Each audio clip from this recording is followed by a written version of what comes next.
നമസ്കാരം. Good morning. കേരളത്തിലേക്ക് എല്ലാ പ്രേക്ഷകർക്കും സ്വാഗതം. നല്ലൊരു ദിവസം ആശംസിക്കുകയാണ്. സർക്കാരും പ്രതിപക്ഷവുമൊക്കെ SIRനെതിരെ കടുത്ത നിയമപോരിലേക്കൊക്കെ കടക്കുന്ന കാഴ്ചകളാണ് നമ്മൾ കാണുന്നത്. ഇന്നിപ്പോൾ മുഖ്യമന്ത്രി സർവകക്ഷി യോഗം വിളിച്ചിട്ടുണ്ട്. ഓൺലൈനായി പ്രതിപക്ഷ നേതാവ് അടക്കം പങ്കെടുക്കും.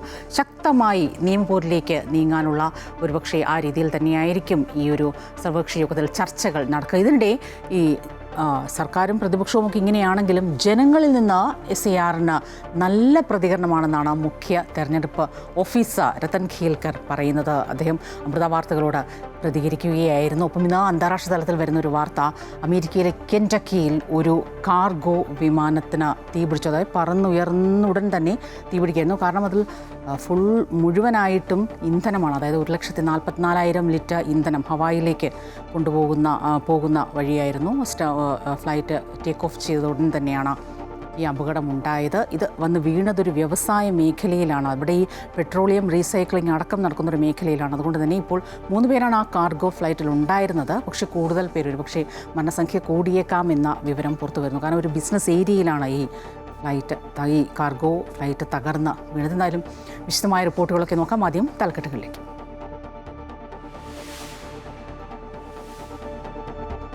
ശബരിമല സ്വർണ്ണക്കൊള്ള കേസിൽ അന്വേഷണ പുരോഗതി റിപ്പോർട്ട് ഇന്ന് ഹൈക്കോടതിക്ക് മുന്നിലെത്തും. റിപ്പോർട്ടിൽ കൂടുതൽ ഉന്നതരുടെ പങ്ക് വ്യക്തമാക്കുന്ന വിവരങ്ങളുണ്ടെന്ന് സൂചന. കട്ടിളപ്പാളി കേസിൽ ദേവസ്വം ബോർഡ് മുൻ പ്രസിഡന്റ് N. വാസു 3-ാം പ്രതി. രേഖകളിൽ സ്വർണം ചെമ്പാക്കിയതിന് പിന്നിൽ വാസുവിന്റെ ഓഫീസിന് പങ്കെന്ന് SIT.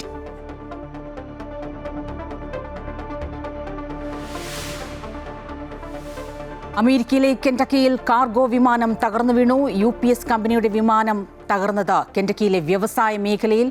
അപകടം ടേക്ക് ഓഫ് ചെയ്തതിന് തൊട്ടു പിന്നാലെ വിമാനത്തിലുണ്ടായിരുന്നത് 3 ജീവനക്കാർ. രക്ഷാപ്രവർത്തനം തുടരുന്നു.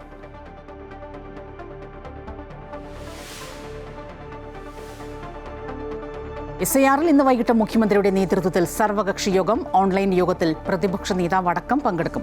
രാഷ്ട്രീയ പാർട്ടികളുടെ പ്രതിഷേധം SIRന്റെ നടപടിക്രമങ്ങളെ ബാധിക്കില്ലെന്ന് മുഖ്യ തെരഞ്ഞെടുപ്പ് ഓഫീസർ രത്തൻ ഖേൽക്കർ. തദ്ദേശ തെരഞ്ഞെടുപ്പിനായി വോട്ട് ചേർക്കാനുള്ള സമയപരിധി ഇന്ന് അവസാനിക്കും.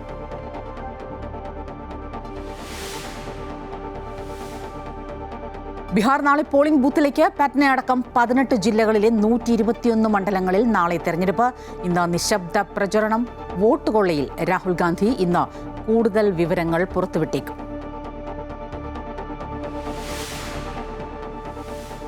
ന്യൂയോർക്ക് മേയർ തെരഞ്ഞെടുപ്പിൽ റെക്കോർഡ് പോളിംഗ്. സൊഹ്റാൻ മന്ദാനിക്ക് അനുകൂലമാകും വിധിയെന്ന് പ്രവചനങ്ങൾ. മന്ദാനി ജയിച്ചാൽ വലിയ വിപത്തെന്ന് ഡൊണാൾഡ് ട്രംപ്.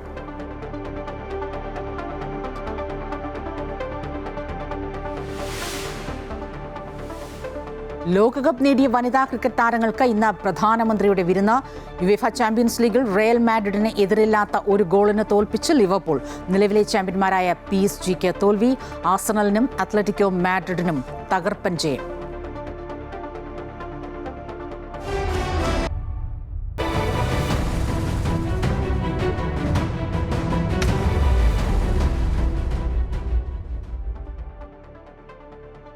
SIR നടപ്പാക്കി തുടങ്ങിയിരിക്കുന്നു. തീവ്ര വോട്ടർ പട്ടിക പരിഷ്കരണത്തിൽ മുഖ്യമന്ത്രി വിളിച്ച സർവകക്ഷി യോഗം ഇന്നിപ്പോൾ ചേരാനിരിക്കുകയാണ്. പ്രതിപക്ഷ നേതാവടക്കം യോഗത്തിൽ പങ്കെടുക്കുന്നു. വൈകിട്ട് 4:30 ഓൺലൈൻ ആയിട്ടാണ് യോഗം ചേരുന്നത്. വിവരങ്ങളുമായി ദേവിക ചേരുകയാണ്. ദേവിക, കഴിഞ്ഞ ദിവസം തുടങ്ങി SIRൽ പേരുചേർക്കലടക്കമുള്ള നടപടികളിലേക്ക് സുഗമമായി നടപടിക്രമങ്ങൾ മുന്നോട്ട് പോകുന്നുവെന്നാണ് മനസ്സിലാക്കുന്നത്. പക്ഷേ സർക്കാരും പ്രതിപക്ഷവും അടക്കം ഈ SIR നടപ്പിലാക്കുന്നതിനെതിരെ ശക്തമായ പ്രതിഷേധവുമായി നിയമ നടപടിയിലേക്ക് അടക്കം പോകാനുള്ള സാഹചര്യങ്ങൾ ഇന്നിപ്പോൾ ചേരുന്ന സർവകക്ഷി യോഗത്തിൽ വിലയിരുത്തില്ലേ?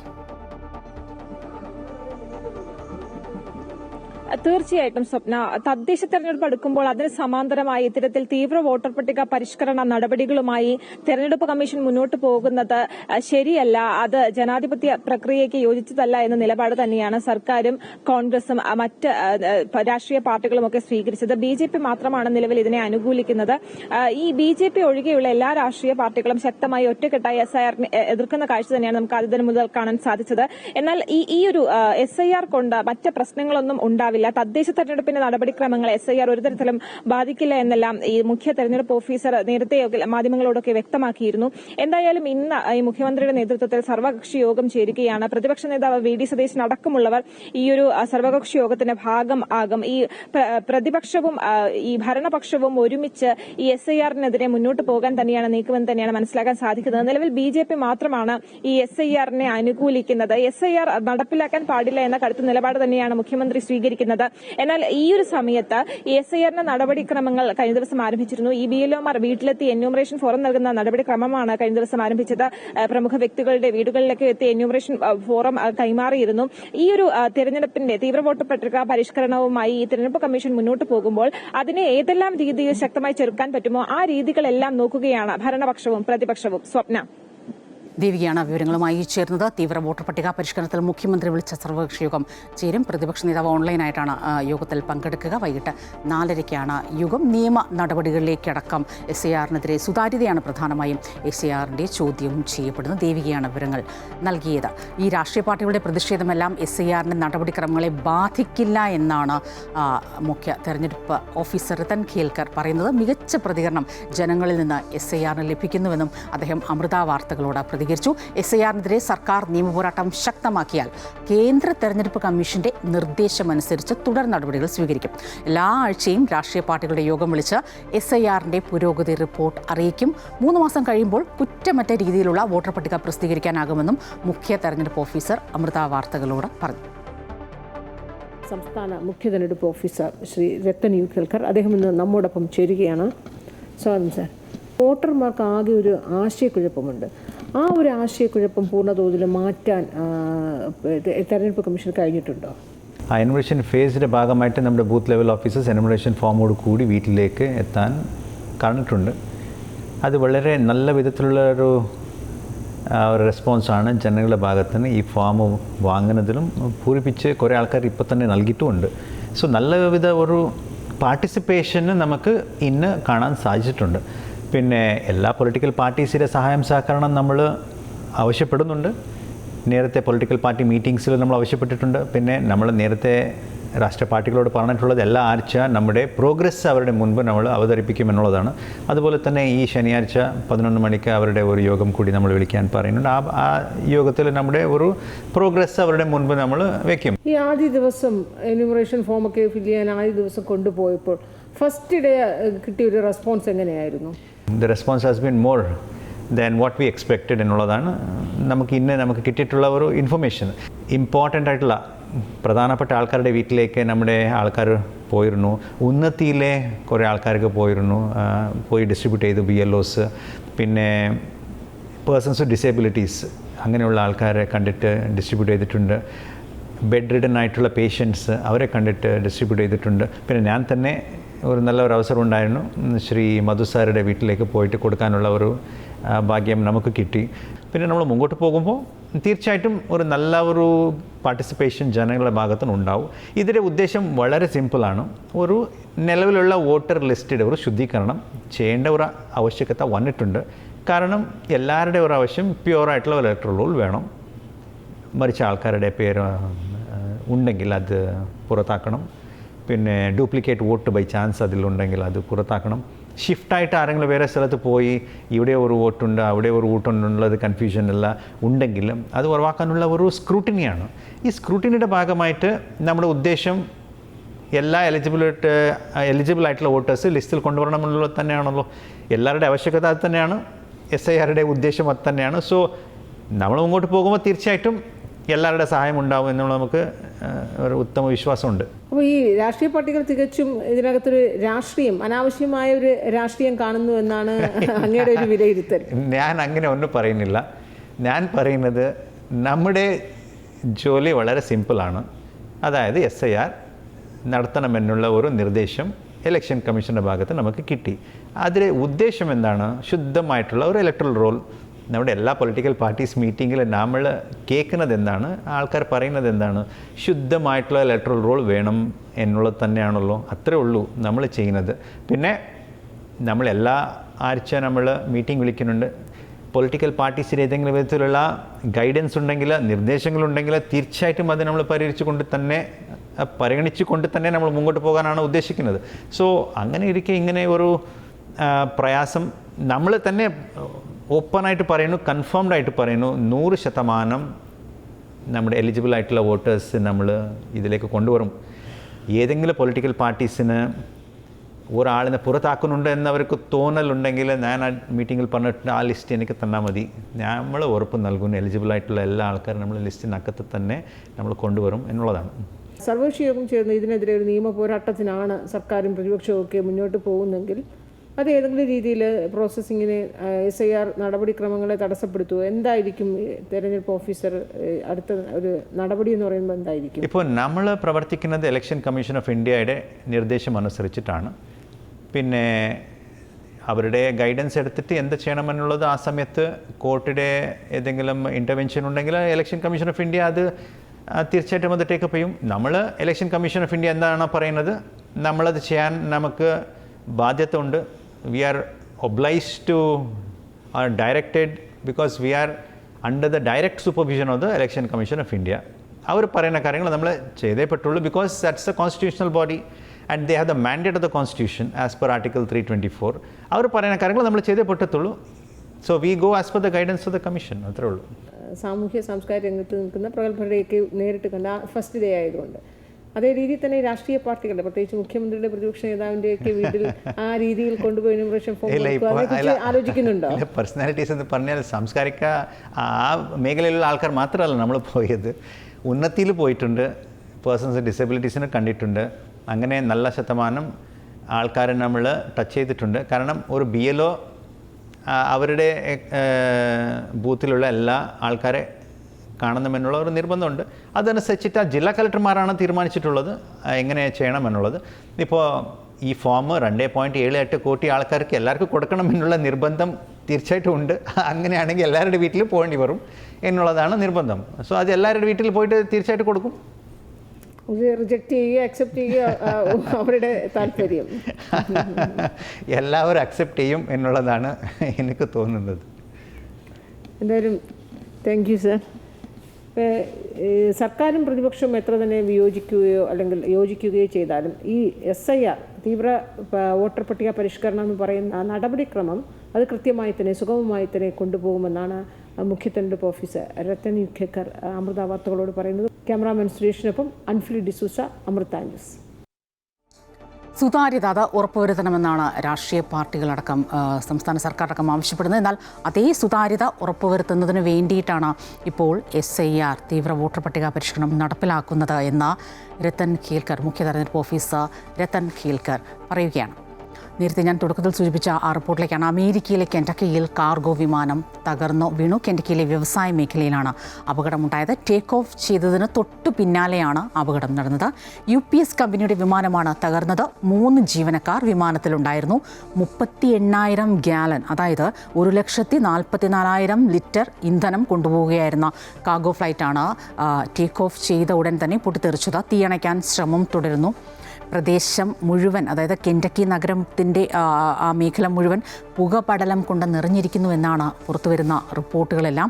വലിയ അളവിൽ ഈ ജെറ്റ് ഇന്ധനം ഉണ്ടായിരുന്നു. നമുക്ക് മനസ്സിലാക്കാം, ഒരു ചെറിയ സ്പാർക്ക് മതിയാകും.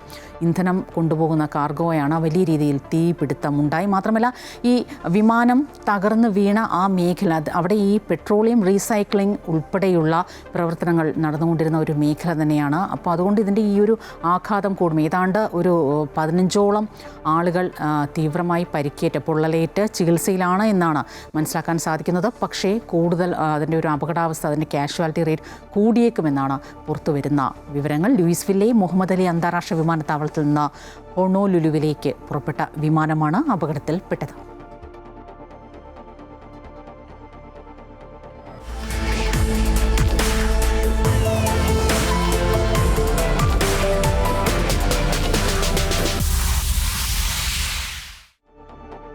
അങ്ങനെ ബീഹാറിൽ കലാശക്കൊട്ടിന് കഴിഞ്ഞ ദിവസം തിരശ്ശീല വീണു. ഇന്നിപ്പോൾ നിശബ്ദ പ്രചരണത്തിൻ്റെ ദിവസമാണ്. 18 ജില്ലകളിലെ 121 സീറ്റുകളിലേക്ക് ഒന്നാം ഘട്ട വോട്ടെടുപ്പ് നടക്കുന്നു. പട്ന, വൈശാലി, മുസാഫർപൂർ, ഗോപാൽഗഞ്ച് എന്നിവിടങ്ങളിൽ ഒന്നാം ഘട്ടത്തിൽ വിധി എഴുത്ത് നടക്കുകയാണ്. വിവരങ്ങളുമായി പ്രശാന്ത് ചേരുകയാണ്. പ്രശാന്ത്, 121 മണ്ഡലങ്ങളിൽ ഈ പറഞ്ഞതുപോലെ ആദ്യഘട്ടത്തിൽ തെരഞ്ഞെടുപ്പ്. ഏതൊക്കെ പ്രമുഖർ, ഏതൊക്കെ മേഖലകളിൽ ജനവിധി തേടുന്നു? മാത്രമല്ല, ഇന്ന് നമ്മൾ പ്രതീക്ഷിക്കുന്ന പ്രധാനപ്പെട്ട മറ്റൊരു വാർത്ത, രാഹുൽ ഗാന്ധി കൂടുതൽ വെളിപ്പെടുത്തലുകൾ ഇന്ന് വൈകിട്ട് നടത്തുമെന്നാണ് മനസ്സിലാക്കുന്നത്. സ്വാഭാവികം, നമ്മളത് പ്രതീക്ഷിച്ചത് തന്നെയാണ്. തെരഞ്ഞെടുപ്പിന് നാളെ തെരഞ്ഞെടുപ്പ് നടക്കാനിരിക്കുന്നു. തൊട്ട് തലേന്ന് ഇത്തരത്തിൽ ഒരു വെളിപ്പെടുത്തൽ ഉണ്ടാകേണ്ടതാണ്.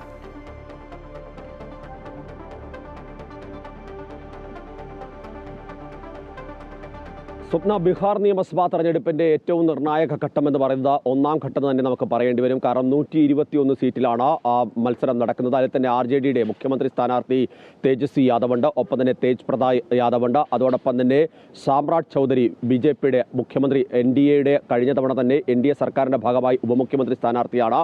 ഇത്തവണ ഒരുപക്ഷെ അധികാരത്തിലേക്ക് എത്തിയാൽ, ഒരുപക്ഷെ നിതീഷ് കുമാറിനൊപ്പം അധികാരം പങ്കിടുകയാണെങ്കിൽ പോലും മുഖ്യമന്ത്രി സ്ഥാനത്തേക്ക് BJP പ്രധാനമായും പ്രതീക്ഷിക്കുന്ന നേതാവാണ് സാമ്രാട്ട് ചൗധരി. ഇങ്ങനെ പ്രധാനപ്പെട്ട നേതാക്കളെല്ലാം തന്നെ മത്സര രംഗത്തുണ്ട് എന്നുള്ളതാണ് പ്രധാനപ്പെട്ട. രാഘവ്പൂർ ഉണ്ട്, അതുപോലെ തന്നെ മഹുവ ഉണ്ട്, ഇങ്ങനെ നിരവധിയായ ലക്സരായി ഉണ്ട്. ഇങ്ങനെ നിരവധിയായ മണ്ഡലങ്ങളാണ് ഇത്തവണ ഈ ഒന്നാം ഘട്ടത്തിൽ ജനവിധി തേടുന്നത്. അതീവ സുരക്ഷ തന്നെയാണ് ഈ തെരഞ്ഞെടുപ്പുമായി ബന്ധപ്പെട്ട കമ്മീഷൻ ഒരുക്കിയിട്ടുള്ളത്.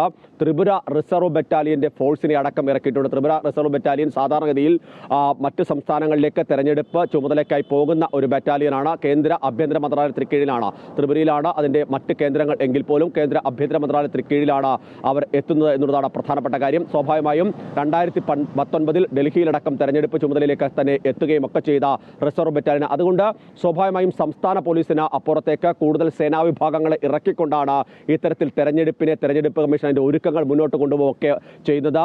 3,75,00,000 വോട്ടർമാർ ഈ ഒന്നാം ഘട്ടത്തിൽ വോട്ട് രേഖപ്പെടുത്താനുണ്ട്. ഇതിൽ ഏറ്റവും പ്രധാനപ്പെട്ട കാര്യം, ബീഹാർ തെരഞ്ഞെടുപ്പിൽ വോട്ട് ചെയ്യാൻ പോകുന്നതിൽ അധികം 50% ആളുകളും 40 വയസ്സിന് താഴെയുള്ളവരാണ്. അവരിലാണ് മഹാസഖ്യത്തിന്റെ പ്രതീക്ഷ. പക്ഷേ കഴിഞ്ഞ നിയമസഭാ തെരഞ്ഞെടുപ്പിൽ വോട്ട് ചെയ്തത് 59% സ്ത്രീകളാണ്. പുരുഷന്മാരുടെ വോട്ടിംഗ് ശതമാനം 54 ഈ ആദ്യം പറഞ്ഞ 59-ലാണ് നിലവിൽ NDAയുടെ BJPയുടെ പ്രതീക്ഷ. കാരണം സ്ത്രീവിരുദ്ധ പരാമർശങ്ങളടക്കം കോൺഗ്രസ് നേതാക്കൾ ഉൾപ്പെടെ നടത്തിയിരുന്നു. ബീഹാർ വിരുദ്ധ പരാമർശം കോൺഗ്രസിന്റെ ഭാഗത്തു നിന്ന്, RJDയുടെ ഭാഗത്തു നിന്നൊക്കെ ഉണ്ടായിരുന്നു എന്നുള്ളതാണ് പ്രധാനമായും പ്രധാനമന്ത്രിയും അതുപോലെ തന്നെ മറ്റു നേതാക്കളും BJP നേതാക്കളെല്ലാം തന്നെ ആരോപണമായി വിമർശനമായി ഉന്നയിച്ചത്. അതൊക്കെ ഏത് തരത്തിൽ സ്ത്രീ വോട്ടർമാർ ഏറ്റെടുത്തിട്ടുണ്ട് എന്നുള്ളതാണ് നമുക്ക് അറിയേണ്ടത്. ഏറ്റവും ശ്രദ്ധേയമായ മറ്റൊരു കാര്യം എന്ന് പറയുന്നത്, സ്വാഭാവികമായും ബീഹാറിലെ സ്ത്രീ വോട്ടർമാർ ഈ കഴിഞ്ഞ കുറച്ച് നാളുകളായി BJPക്കൊപ്പം NDAക്കൊപ്പം ഉറച്ചു നിൽക്കുന്നതാണ്. പക്ഷേ യുവാക്കളുടെ വോട്ട് ഏത് തരത്തിൽ മുന്നോട്ട് പോകും എന്നുള്ളതാണ് എല്ലാവരും ഉറ്റുനോക്കുന്നത്. കാരണം അത്രയധികം പ്രഖ്യാപനങ്ങൾ രണ്ട് മുന്നണികളും, ഇപ്പോൾ മഹാസഖ്യമാണെങ്കിലും NDA ആണെങ്കിലും മുന്നോട്ട് വെച്ചിട്ടുണ്ട്. സ്വാഭാവികമായും അത് തന്നെയാണ് എല്ലാവരും ഉറ്റുനോക്കുന്നത്. 1 കോടി വോട്ട്, വലിയ രീതിയിലുള്ള വോട്ട് എത്രത്തോളം എത്തിക്കാൻ കഴിയും എന്നുള്ളതാണ് ഇവർ ഉറ്റുനോക്കുന്നത്. യുവാക്കൾക്കായി വലിയ ജോലി വാഗ്ദാനങ്ങളാണ് 2 സഖ്യങ്ങളും മുന്നോട്ട് വെച്ചിട്ടുള്ളത്. ഒപ്പം തന്നെ തൊഴിലില്ലാത്ത യുവാക്കൾക്ക് 2000 മുതൽ 3000 വരെ സാമ്പത്തിക സഹായമടക്കം RJD മുന്നോട്ട് വയ്ക്കുന്നു. ഇതൊക്കെ തന്നെ വലിയ തെരഞ്ഞെടുപ്പ് ചർച്ചയായിട്ടുണ്ട്. അതോടൊപ്പം തന്നെ ബീഹാറുമായി ബന്ധപ്പെട്ട, രാജ്യത്തെ സുരക്ഷയുമായി ബന്ധപ്പെട്ട വിഷയങ്ങളെല്ലാം തന്നെ ഉയർത്തിക്കൊണ്ടുവരാൻ NDAക്ക് ഏറ്റവും അവസാന നിമിഷങ്ങളിലേക്ക് എത്തുമ്പോൾ പ്രധാനമായും അമിത്ഷാ അടക്കമുള്ള ആളുകൾ ഓപ്പറേഷൻ സിന്ദൂർ അടക്കം ഉയർത്തുന്നത് നമ്മൾ കണ്ടതാണ്. മാത്രമല്ല, അവർ പ്രധാനമായും, അതായത് NDA നേതാക്കൾ, പ്രധാനമന്ത്രി ഉൾപ്പെടെ പറയുന്നത്, ഇതിനു മുൻപൊക്കെ ബീഹാറിൽ 3 മണിക്ക് വോട്ടിംഗ് അവസാനിപ്പിച്ച് പോകേണ്ട സാഹചര്യം ഉണ്ടായിരുന്നു പല സ്ഥലത്തും. കാരണം നക്സൽ ബാധിത മേഖലകളായിരുന്നു, ജംഗിൾ രാജായിരുന്നു ബീഹാറിലുണ്ടായിരുന്നത്. അതിനെയൊക്കെ തന്നെ അവസാനിപ്പിക്കാൻ ഈ കഴിഞ്ഞ നാളുകൾ കൊണ്ട് കഴിഞ്ഞിട്ടുണ്ട്. അതുകൊണ്ടാണ് 5 മണി വരെ പോളിംഗ് എന്ന നിലയിലേക്ക് തന്നെ സംസ്ഥാനത്ത് പോകാൻ കഴിയുന്നത്. അതൊക്കെ തന്നെ NDA സർക്കാരിന്റെ നേട്ടമാണെന്ന് BJPയും അതുപോലെ തന്നെ JDUവും അവകാശപ്പെടുന്നു. അതേസമയം തന്നെ RJD സംബന്ധിച്ച് അവർ നേരത്തെ സൂചിപ്പിച്ച പോലെ തന്നെ യുവാക്കളെ ലക്ഷ്യമിട്ടുള്ള പ്രചാരണ പ്രവർത്തനമാണ് RJD, പ്രത്യേകിച്ച് തേജസ്വി യാദവും രാഹുൽ ഗാന്ധിയും ഒന്നിച്ച് നടത്തിയത്. ഇതിൽ ഏറ്റവും ശ്രദ്ധേയമാണ് മറ്റൊന്ന്, SIRമായി ബന്ധപ്പെട്ട വലിയ പ്രതിഷേധമാണ് കോൺഗ്രസ് ഉയർത്തിയത്, രാഹുൽ ഗാന്ധി ഉയർത്തിയത്. അതിന് എത്രത്തോളം ബീഹാറിലെ ജനങ്ങൾ വിലയിട്ടിട്ടുണ്ട് എന്നതുകൂടി അറിയാനാണ് ഈ തെരഞ്ഞെടുപ്പ് ശ്രദ്ധേയമാണ്. അതുകൊണ്ട് തന്നെയാണ് രാഹുൽ ഗാന്ധി ഇനി എന്ത് പറയും എന്നുള്ളത് എല്ലാവരും ഉറ്റുനോക്കുന്നത്. സ്വാഭാവികമായും രാഹുൽ ഗാന്ധി കൂടുതൽ തെളിവുകൾ നേരത്തെ തന്നെ അദ്ദേഹം പറഞ്ഞത് ഹൈഡ്രജൻ ബോംബുകൾ ഇപ്പോഴും ഉണ്ട് എന്നുള്ളതാണ്. അതിനപ്പുറത്തേക്ക് ചില തെളിവുകൾ പുറത്തുവിടും എന്നുള്ളതാണ്. പക്ഷേ ഇതിലൊരു പ്രധാനപ്പെട്ട കാര്യം എന്ന് പറയുന്നത്, ഒരു കാര്യം പുറത്തുവിട്ട് അതിൻ്റെ ഒരു അലയൊലി മാറി കുറേ ദിവസത്തിന് ശേഷമാണ് രാഹുൽ ഗാന്ധി വീണ്ടും എത്തുന്നത്. സ്വാഭാവികമായും ജനങ്ങൾ അതിൽ നിന്ന് മാറിയിട്ടുണ്ടാവും. ബീഹാറിലെ ജനങ്ങളെ സംബന്ധിച്ച് അവരുടെ അടിസ്ഥാനപരമായ പ്രശ്നങ്ങൾ മാത്രമാണ് അവരെ ഇപ്പോഴും അലട്ടുന്നതെന്നാണ് ബീഹാറിലെ തെരഞ്ഞെടുപ്പിൻ്റെ പ്രചാരണത്തിലോ ആകെ തന്നെ നമുക്ക് മനസ്സിലാക്കാൻ. ഇതിനപ്പുറത്തേക്ക് SIR മറ്റു വിഷയങ്ങളെ അവിടെ കാര്യമായി ബാധിച്ചെന്ന് ഈ ഘട്ടത്തിൽ പറയാനാകില്ല. ഇനി രാഹുൽ ഗാന്ധി എന്ത് തെളിവ് പുറത്തുവിടുമെന്നുള്ള കൂടുതൽ സംസ്ഥാനങ്ങളിൽ, ബീഹാറിനപ്പുറത്തേക്ക് കൂടുതൽ സംസ്ഥാനങ്ങളിൽ വോട്ട് മോഷണം ഉൾപ്പെടെയുള്ള കാര്യങ്ങൾ, വോട്ട് കൊള്ള ഉൾപ്പെടെയുള്ള കാര്യങ്ങൾ പുറത്തുവിടുകയാണെങ്കിൽ അതൊരു പക്ഷേ ഏതെങ്കിലും തരത്തിൽ ചലനമുണ്ടാക്കുമോ എന്നുള്ളതാണ് രാഷ്ട്രീയ ലോകം, രാഷ്ട്രീയ ഇന്ത്യ എല്ലാം തന്നെ ഉറ്റുനോക്കുന്നത്. സ്വപ്ന,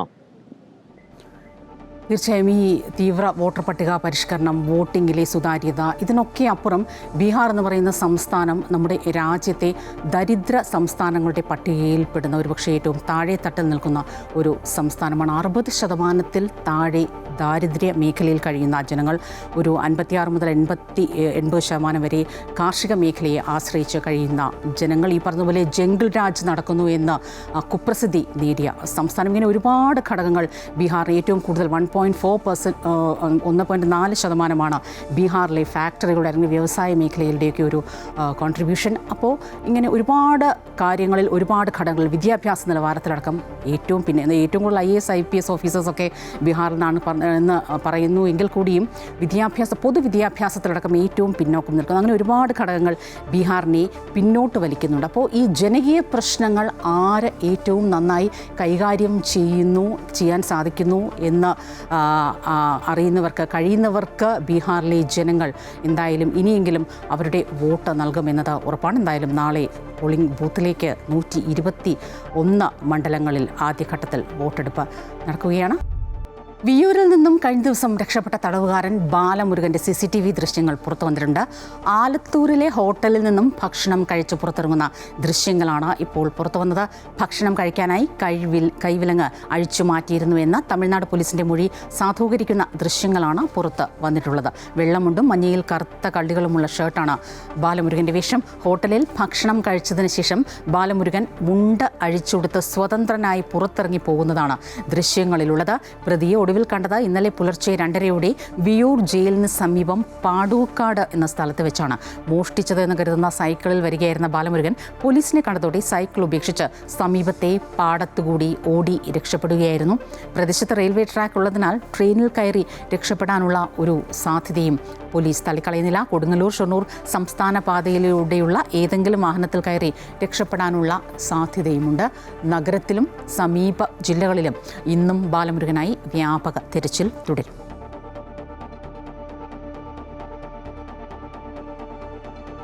ശബരിമല സ്വർണ്ണക്കൊള്ള കേസ് ഹൈക്കോടതി ഇന്ന് വീണ്ടും പരിഗണിക്കും. കേസിൽ രണ്ടാമത്തെ അന്വേഷണ പുരോഗതി റിപ്പോർട്ട് പ്രത്യേക അന്വേഷണ സംഘം ഇന്ന് കോടതിയിൽ സമർപ്പിക്കും.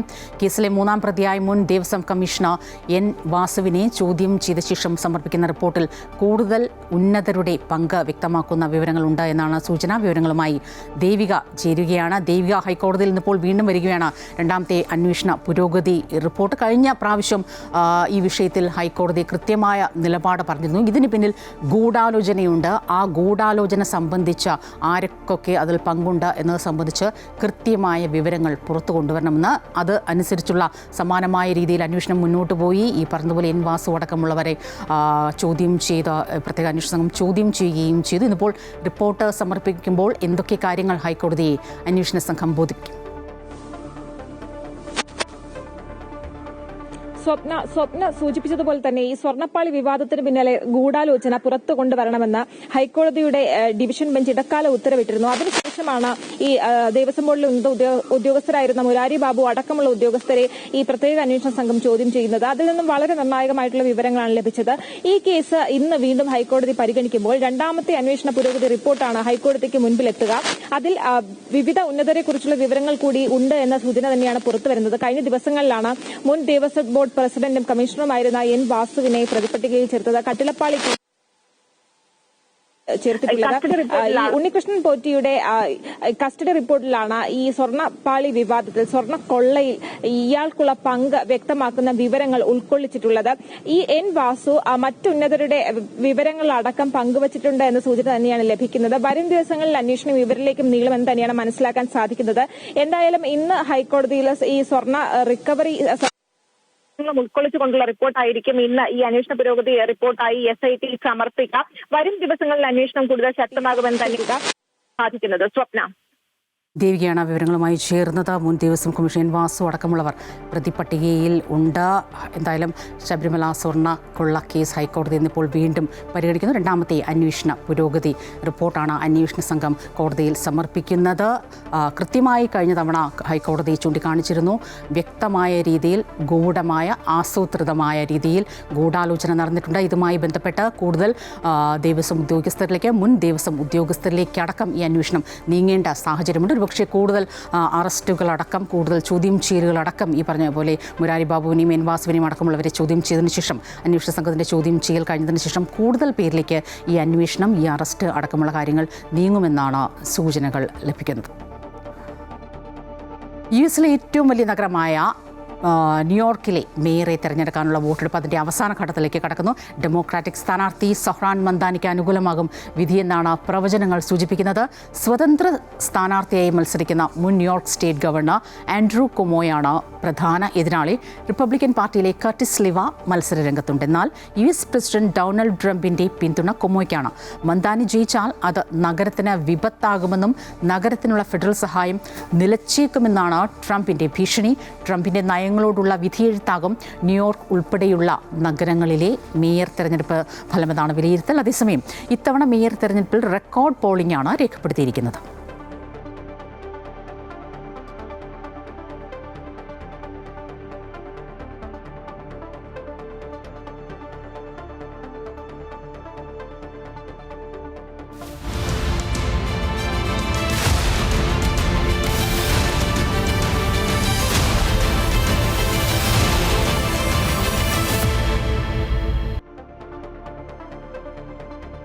മണിമലയാറിൻ്റെ തീരത്ത് സ്ഥിതി ചെയ്യുന്ന പത്തനംതിട്ട ജില്ലയിലെ ഒരു മലയോര കാർഷിക ഗ്രാമമാണ് കോട്ടാങ്ങൽ പഞ്ചായത്ത്. 2020 തെരഞ്ഞെടുപ്പിൽ SDPI പിന്തുണയോടെ LDF അധികാരത്തിലെത്തിയ പഞ്ചായത്ത് എന്ന നിലയിൽ രാഷ്ട്രീയ കേരളത്തിൽ ഏറെ ചർച്ച ചെയ്യപ്പെട്ട പഞ്ചായത്ത് കൂടിയാണ് ഇത്. ഓരോ 5 വർഷം കൂടുമ്പോഴും LDF UDF മുന്നണികൾ മാറിയും തിരിഞ്ഞും കോട്ടാങ്ങൽ പഞ്ചായത്തിൽ ഭരണം കൈയാളിയിട്ടുണ്ട്.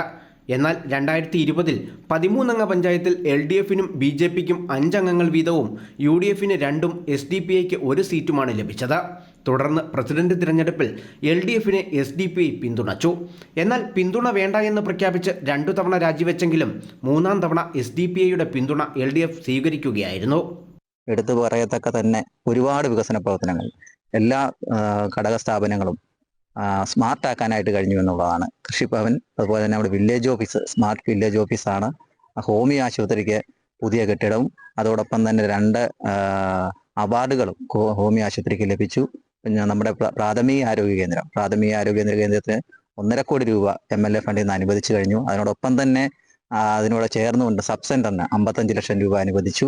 ഒരു ആംബുലൻസിന്റെ സേവനം ലഭ്യമാക്കി. നിരവധി റോഡുകൾ BMBC നിലവാരത്തിൽ എത്തിച്ചു കഴിഞ്ഞിട്ടുണ്ട്.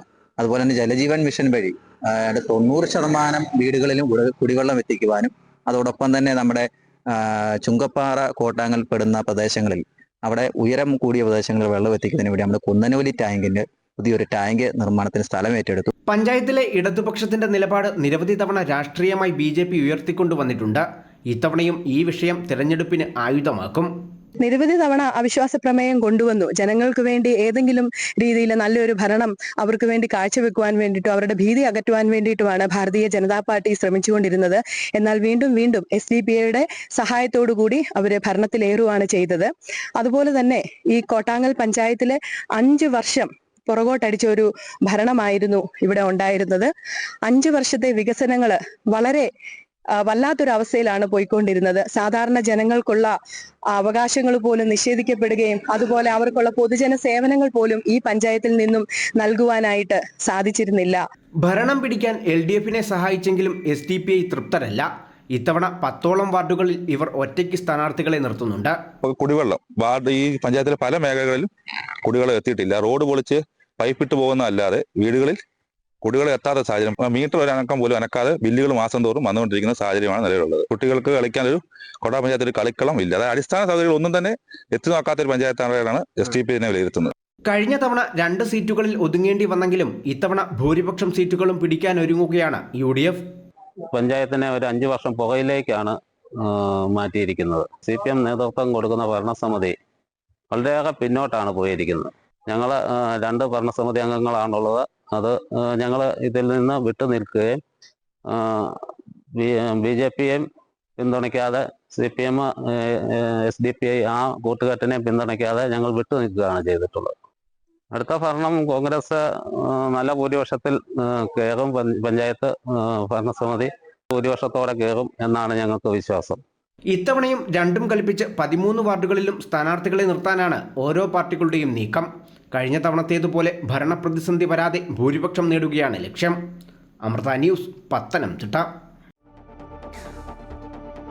ഓക്കെ, ശബരിമല സ്വർണ്ണക്കൊള്ള കേസ് ഇന്നിപ്പോൾ ഹൈക്കോടതി വീണ്ടും പരിഗണിക്കാനിരിക്കെ അതിൻ്റെ ഗൂഢാലോചനയിൽ അതിൽ ആർക്കൊക്കെ പങ്ക് എന്നതടക്കമുള്ള കാര്യങ്ങൾ പരിഗണിക്കാനിരിക്കെ അന്വേഷണ പുരോഗതി റിപ്പോർട്ട് സമർപ്പിക്കുകയാണ്. ഇതിൽ മുൻ DGP കൂടിയായ ശ്രീ TP സെൻകുമാറിൻ്റെ പ്രതികരണം ഞങ്ങൾ പ്രതീക്ഷിച്ചിരുന്നു. അദ്ദേഹത്തെ ഇപ്പോൾ ടെലിഫോൺ ലൈനിൽ കിട്ടിയിട്ടുണ്ട്. Shri TP Senkumar, good morning. കേരളത്തിലേക്ക് സ്വാഗതം. ഇന്നിപ്പോൾ രണ്ടാമത്തെ അന്വേഷണ പുരോഗതി റിപ്പോർട്ട് അന്വേഷണ സംഘം ഹൈക്കോടതിയിൽ സമർപ്പിക്കാൻ ഇരിക്കുകയാണ്. കഴിഞ്ഞ തവണ തന്നെ വളരെ കൃത്യമായി ഹൈക്കോടതി പറഞ്ഞിരുന്നു ഈ സ്വർണ്ണ കവർച്ചയ്ക്ക് പിന്നിൽ പാളിയിലായാലും കട്ടളയിലായാലും അല്ലെങ്കിൽ മറ്റെന്തെങ്കിലും ഏത് രീതിയിലുള്ള കവർച്ച നടന്നിട്ടുണ്ടോ ഇതിലെല്ലാം വ്യക്തമായ കൃത്യമായ ഗൂഢാലോചന നടന്നിട്ടുണ്ട് എന്ന് ഒരുപക്ഷെ അതിനെ സാധൂകരിക്കുന്ന ഒരു റിപ്പോർട്ടുകളും അന്വേഷണവും ഒക്കെയാണ് ഈ കഴിഞ്ഞ 2 ആഴ്ചയും നമ്മൾ കണ്ടത്. ഇന്നിപ്പോൾ ഹൈക്കോടതിയിൽ ഈ റിപ്പോർട്ട് സമർപ്പിക്കാനിരിക്കെ ഇതിൽ ഈ വാസു അടക്കമുള്ളവരെ കൂടുതൽ പേരുടെ പങ്ക് പ്രതിപട്ടികയിലടക്കം ഉണ്ട്. കൂടുതൽ പേരുടെ പങ്ക് പുറത്തുവരുന്ന ഒരു സാഹചര്യം. അത് തീർച്ചയായിട്ടും സമഗ്രമായിട്ടൊരു അന്വേഷണമാണ് അവിടെ നടക്കേണ്ടത്. നമ്മള് ഇപ്പൊ കാണുന്നത്, ഇപ്പൊ നടക്കുന്ന അന്വേഷണത്തിൽ ഈ സ്വർണ്ണപ്പാളികളെ പറ്റി മാത്രമാണ് അന്വേഷണം നടക്കുന്നത്. അതിലുള്ള ഗൂഢാലോചനയും അത് മാത്രമല്ലാതെ ഏതെല്ലാം തലങ്ങളിൽ എത്രയെല്ലാം വർഷങ്ങളിൽ പിന്നെ അതിന് പുറകിലുള്ള ആൾക്കാർ. കാരണം ഇതൊന്നും ഒരു ദേവസ്വം ബോർഡ് പ്രസിഡന്റിന് ധൈര്യപൂർവ്വം ചെയ്യാനായിട്ട് സാധിക്കില്ല. ദേവസ്വം ബോർഡ് പ്രസിഡന്റിന് മുകളിൽ നിന്നുള്ള സപ്പോർട്ട് ഇല്ലെങ്കിൽ ഇത്തരം കാര്യങ്ങൾ ദേവസ്വം ബോർഡ് പ്രസിഡന്റുമാർക്ക് ആർക്കും ചെയ്യാൻ സാധ്യമാവില്ല. അപ്പൊ തീർച്ചയായിട്ടും അങ്ങനെയുള്ള ഗൂഢാലോചന എങ്ങനെ വന്നിരിക്കുന്നു എന്നാണ് തെളിയിക്കേണ്ടത്. ഈ സ്വർണ്ണപ്പാളികളുടെ കാര്യത്തിൽ ഉള്ള കാര്യം. പക്ഷെ ഞാൻ ആവശ്യപ്പെടുന്നത് അതേക്കാളും കൂടുതൽ സമഗ്രമായിട്ട് അവിടെ വാങ്ങിക്കുന്ന വസ്തുക്കളുടെ, ഇപ്പൊ പലപ്പോഴും നമ്മൾ ക്ഷേത്രങ്ങളിൽ കാണുന്ന ഒരു വലിയ അവസ്ഥ എന്താണെന്ന് വെച്ചാല്, ഈ ദേവസ്വം ബോർഡ് ക്ഷേത്രങ്ങളിലെ ശാന്തിക്കാർക്ക് എല്ലാവർക്കും ബ്രീത്തിങ് ട്രബിളും അതുപോലെയുള്ള ശ്വാസകോശ രോഗങ്ങളും വളരെയധികം വരികയാണ്. ഇതിന്റെ പ്രധാന കാരണം എന്താണെന്ന് വെച്ചാല് ഹൈഡ്രോ കാർബൺസിന്റെ ബേണിംഗ് ആണ്. അപ്പൊ ഹൈഡ്രോ കാർബൺസ് ആയിട്ടുള്ള നല്ല എണ്ണ വളരെ മോശം വിലയ്ക്കുള്ള എണ്ണ വാങ്ങിക്കുകയും അതുപോലെ നെയ്യ് വളരെ മോശമുള്ള നെയ്യ് വാങ്ങിക്കുകയും ഒക്കെ ചെയ്യുന്നതുകൊണ്ട് അത് കത്തുന്ന തിരികളിൽ നിന്നുണ്ടാകുന്ന ഈ കാർബൺ മോണോക്സൈഡും കാർബൺ ഡയോക്സൈഡും ഒക്കെ ശ്വസിച്ചാണ് ഇവർക്ക് പലർക്കും ശ്വാസകോശത്തിൽ അർബുദം തന്നെ വന്നു പോകുന്നത്. അപ്പൊ ഇതേപോലുള്ള കാര്യങ്ങൾ ശബരിമലയിലും വളരെ മോശമായിട്ട് രീതിയിൽ അരവണ ഉണ്ടാക്കുന്നുണ്ട്.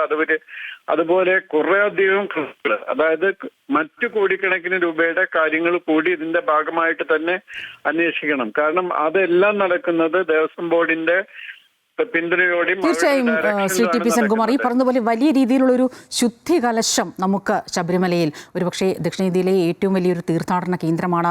വിവിധ സംസ്ഥാനങ്ങളിൽ നിന്ന് ഒരുപാട് ഭക്തർ അങ്ങേയറ്റം വിശ്വാസത്തോടു കൂടി എത്തുന്ന ഒരു തീർത്ഥാടന കേന്ദ്രമാണ്. വലിയ രീതിയിലുള്ള ഒരു ശുദ്ധി കലശം ഒരുപക്ഷെ അവിടുത്തെ എല്ലാ മേഖലകളിലും എല്ലാ കോർണറിലും അത് ചെന്ന് എത്തേണ്ടത് ആവശ്യവുമാണ്.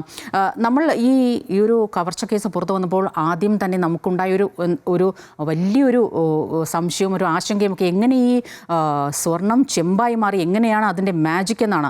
ഇപ്പോൾ ആ മാജിക്കിൻ്റെ പിന്നിലെ ആ മജീഷ്യൻ N വാസുവാണ് എന്ന തരത്തിലാണ് ഇപ്പോൾ റിപ്പോർട്ട് വരുന്നത്. ആ തരത്തിലുള്ള റിപ്പോർട്ടാണ് ഇപ്പോൾ SIT സംഘം ഹൈക്കോടതിയിൽ സമർപ്പിക്കാൻ ഒരുങ്ങുന്നത് എന്നും ഞാൻ മനസ്സിലാക്കുകയാണ്.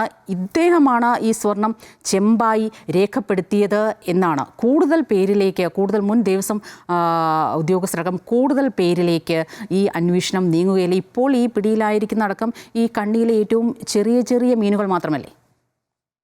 തീർച്ചയായിട്ടും N വാസു അങ്ങനെ ചെയ്യണമെങ്കിൽ അദ്ദേഹത്തിന് മുകളിൽ നിന്നുള്ള ഒരു നിർദ്ദേശം ഉണ്ടായിരിക്കണം. അതല്ലാതെ അങ്ങനെ ഒരു സാധനം ചെയ്യാനായിട്ട് N വാസു കമ്മീഷണർ ആയിരിക്കുമ്പോഴോ പ്രസിഡന്റ് ആയിരിക്കുമ്പോഴോ തയ്യാറാകില്ല എന്നാണ് ഞാൻ വിശ്വസിക്കുന്നത്. അപ്പൊ അത് ഇന്ന രീതിയിൽ ചെയ്യാം എന്ന് അതിന് മുകളിൽ നിന്ന് നിർദ്ദേശം കിട്ടിയതിന് ശേഷം മാത്രമേ അത് ചെയ്യാൻ സാധിക്കുകയുള്ളൂ. അപ്പൊ അതുകൊണ്ട് തീർച്ചയായിട്ടും ഇതിന്റെ ഗൂഢാലോചനയുടെ കണ്ണികൾ മുകളിലേക്ക് വന്നേ പറ്റൂ. കാരണം അങ്ങനെ ആ രീതിയിൽ മാത്രമേ അവിടെയുള്ള ഇത്തരം കാര്യങ്ങൾ ചെയ്യാനും ഇത്രയും വർഷങ്ങൾ ഇത് ഒതുക്കി വെക്കുവാനും സാധിച്ചത്. 2019 നടന്ന കാര്യങ്ങൾ 2025 മാത്രം പുറത്തു വന്നതിന്റെ രഹസ്യങ്ങളും അത് തന്നെയാണ്. അപ്പൊ അവിടെ മറ്റു ആൾക്കാർ, ഇത് അറിയുന്ന ആൾക്കാർ എന്തുകൊണ്ട് ഇത്ര നാൾ ഇത് പുറത്തു പറഞ്ഞില്ല? ഇത് അറിയുന്ന പല വ്യക്തികളും ഉണ്ടായിട്ടും, അമ്പലത്തെ സംബന്ധിച്ച് അതിന്റെ പിതൃത്വം പേറുന്ന ആൾക്കാർ വരെ ഉണ്ടായിട്ടും അവർക്കെല്ലാം അറിയാമായിരുന്നു ഇത്തരം മാറ്റങ്ങൾ വന്നു എന്ന്. എന്തുകൊണ്ട് അവര് ഈ ഡിവോട്ടീസിനോട്, ഭക്തരോട്, ജനങ്ങളോട് പറഞ്ഞില്ല അതാ ഇതുപോലെ സംഭവിച്ചിരിക്കുന്നു എന്ന്? അപ്പൊ വളരെ ശക്തമായിട്ട് ഇതിനെ പിന്തുണയ്ക്കുന്ന ഒരു പ്രസ്ഥാനം അതിലുണ്ടായിരുന്നു, ഒരു ശക്തി അതിലുണ്ടായിരുന്നു. അവരെ കൂടി വെളിച്ചത്ത് കൊണ്ടുവന്നാൽ മാത്രമേ ഇതില് ശരിയായ അന്വേഷണം നടക്കുന്നു എന്ന് പറയാൻ പറ്റുള്ളൂ. തീർച്ചയായും അങ്ങനെ തന്നെയാണ്. ഈ നാഗേഷ് കൽപേഷ് അടക്കമുള്ളവർ പ്രധാന കണ്ണികളെല്ലാം ഇനിയും സംസ്ഥാനത്തിന് പുറത്താണ്. അന്വേഷണ സംഘത്തിൻ്റെ ആ കരവലയത്തിൽ ഇവരൊക്കെ ഒതുങ്ങുമോ എന്നാണ് നമ്മൾ അറിയേണ്ടത്. കാണെ കൺമുന്നിൽ വെച്ച് ഇത്രയും വലിയൊരു സ്വർണ്ണക്കൊള്ള നടത്തിയതാണ്. അതിൽ കൃത്യമായ ഹൈക്കോടതിയുടെ മേൽനോട്ടത്തിൽ കൃത്യമായ അന്വേഷണം പുരോഗമിക്കുന്നു എന്നതാണ് ഏറ്റവും ആശ്വാസകരമായ കാര്യം. നന്ദി ശ്രീ ടി പി സെൻകുമാർ.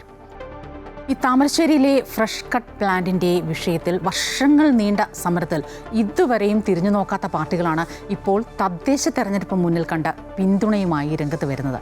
എന്നാൽ ഇത്തവണ വോട്ട് ചെയ്യില്ല എന്ന തീരുമാനത്തിൽ ഉറച്ചു നിൽക്കുകയാണ് കട്ടിപ്പാറയിലെ ജനങ്ങൾ. താമരശ്ശേരി ഫ്രഷ് കട്ട് അറവുമാലിന്യ സംസ്കരണ പ്ലാന്റിനെതിരെ 5 വർഷത്തിലധികമായി സമരം ചെയ്യുകയാണ് കട്ടിപ്പാറയിലെ ജനങ്ങൾ. ഒക്ടോബർ 21 പ്രതിഷേധം സംഘർഷാവസ്ഥയിലേക്കും ശേഷം അനിശ്ചിതകാല സമരത്തിലേക്കും കടക്കുന്നത്. പ്ലാന്റ് പൂർണ്ണമായും അടച്ചുപൂട്ടുന്നതുവരെ സമരം തുടരാനാണ് സമരസമിതിയുടെ നീക്കം. ഇനി ഞങ്ങൾ മരണം വരെ ഇതിന് മുന്നോട്ട് പോകാനല്ലാണ്ട് ഒരു ഇഞ്ച് പുറകോട്ടും ഞങ്ങൾ പോകാൻ തീരുമാനിച്ചിട്ടില്ല.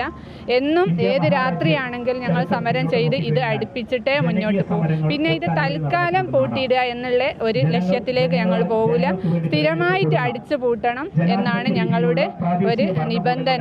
ഇതിനിടെയാണ് ഫ്രഷ് കട്ട് പ്ലാന്റിനെ രൂക്ഷമായി വിമർശിച്ചും സമരസമിതിയെ പിന്തുണച്ചും മുന്നണികൾ രംഗത്തെത്തിയത്. ഡിവൈഎഫ്ഐ മാത്രമാണ് ഇടതുപക്ഷത്തു നിന്ന് സമരരംഗത്ത് ആദ്യമുണ്ടായിരുന്നത്. സംഭവത്തിൽ 381 പേർക്കെതിരെ പോലീസ് കേസെടുത്തിരുന്നു. ഇതിലെ 1-ാം പ്രതിയാണ് ഡിവൈഎഫ്ഐ നേതാവ് മെഹറൂഫ്. സമരം ശക്തി പ്രാപിച്ചതോടെ ലീഗും കോൺഗ്രസും സമരസമിതിക്ക് പിന്തുണയുമായി എത്തി. ഇതിന്റെ ഭാഗമായി വിവിധയിടങ്ങളിൽ സമരപരിപാടികളും നടന്നിരുന്നു. ഫ്രഷ് കട്ട് തുറക്കുന്നതുമായി ബന്ധപ്പെട്ട് ജില്ലാ കളക്ടർ കഴിഞ്ഞ ദിവസം വിളിച്ചു ചേർത്ത രാഷ്ട്രീയ കക്ഷികളുടെ യോഗത്തിൽ മാലിന്യ പ്രശ്നം പരിഹരിക്കാതെ ഫാക്ടറി തുറക്കാൻ അനുവദിക്കില്ലെന്ന നിലപാടാണ് UDF കക്ഷികൾ സ്വീകരിച്ചത്. ഫാക്ടറി തുറക്കാൻ ഉടമകളെയും സമരസമിതിയെയും ഒരുമിച്ചിരുത്തി ചർച്ച വേണമെന്ന് LDFും ആവശ്യപ്പെട്ടു. തെരഞ്ഞെടുപ്പ് മുന്നിൽ കണ്ട് കട്ടിപ്പാറ നിവാസികൾക്ക് പൂർണ്ണ പിന്തുണയുമായി മുന്നണികൾ രംഗത്തെത്തുമ്പോഴും ഇത്തവണ പോളിംഗ് ബൂത്തിലേക്ക് ഇല്ലെന്ന നിലപാടിലാണിവർ. അമൃത ന്യൂസ്, കോഴിക്കോട്. വിനീഷ് ചേരുകയാണ് വിശകലനങ്ങളുമായി. വിനീഷ്, എന്തായാലും ഈ ഒരു പ്രശ്നം പരിഹരിച്ചില്ല എങ്കിൽ വോട്ട് ബഹിഷ്കരിക്കുമെന്ന് തന്നെ 3 പഞ്ചായത്തുകളിലെ ജനങ്ങൾ പറയുകയാണ്. ജനകീയ സമരസമിതി അക്കാര്യം തന്നെയാണ് ഉറപ്പിച്ച് വ്യക്തമാക്കുന്നത്. എന്തായാലും നമ്മൾ കഴിഞ്ഞ ദിവസമൊക്കെ കണ്ടതാണ്, ലീഗ് കൃത്യമായ പിന്തുണയുമായി രംഗത്തെത്തിയിട്ടുണ്ട്, UDF എത്തിയിട്ടുണ്ട്. നേരത്തെ സൂചിപ്പിച്ചതുപോലെ, ആ റിപ്പോർട്ടിൽ സൂചിപ്പിച്ചതുപോലെ DYFI ആദ്യം എത്തി. ഇപ്പോൾ ഇതിനെയൊക്കെ ഒന്ന് പ്രതിരോധിക്കാൻ അല്ലെങ്കിൽ പിടിച്ചു നിൽക്കാൻ LDFിൻ്റെ ഒരു നീക്കം എങ്ങനെയായിരിക്കും?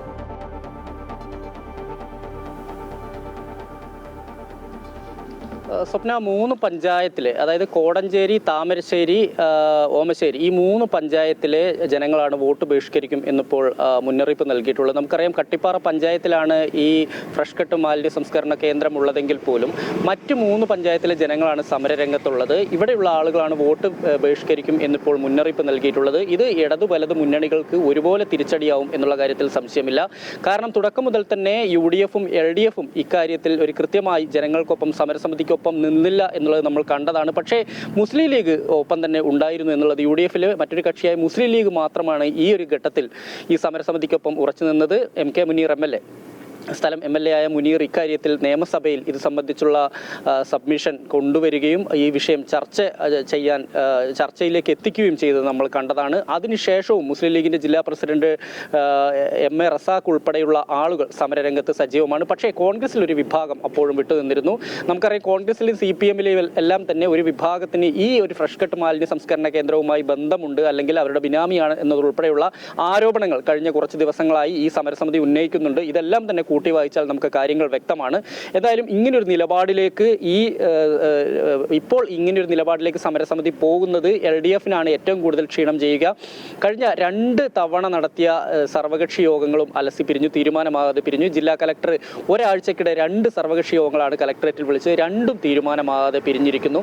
ഇതിൽ പ്രധാനമായും UDF പ്രതിനിധികൾ മുന്നോട്ട് വയ്ക്കുന്നത് ഈ അറവ് മാലിന്യ സംസ്കരണ കേന്ദ്രത്തിൻ്റെ നിലവിലുള്ള പ്രശ്നം പൂർണ്ണമായും പരിഹരിക്കാതെ ഇത് തുറക്കാൻ അനുവദിക്കില്ല എന്നുള്ളത് തന്നെയാണ്. ആ ഒരു ഉറപ്പ് നൽകാൻ ജില്ലാ കലക്ടർക്കും കഴിഞ്ഞിട്ടില്ല. കാരണം ഇത് സംബന്ധിച്ച് ഒരു പ്രത്യേക സമിതിയെ കൊണ്ട് അന്വേഷിക്കുകയും പരിശോധന നടത്തുകയും ചെയ്യേണ്ടതുണ്ട്. കാരണം അവിടെ വരുന്ന മാലിന്യത്തിനേക്കാൾ, അതായത് അനുവദനീയമായ മാലിന്യത്തെക്കാൾ കൂടുതൽ സംസ്കരിക്കുന്നുണ്ട്. അതുകൊണ്ട് തന്നെ ഈ ഒരു പ്രദേശത്ത് അതിൻ്റെ ഒരു ദുർഗന്ധം പേറി ജീവിക്കേണ്ട ഒരു ഗതികേടിലാണ് ജനങ്ങൾ എന്നതുൾപ്പെടെയുള്ള കാര്യങ്ങൾ UDF പറയുന്നുണ്ട്.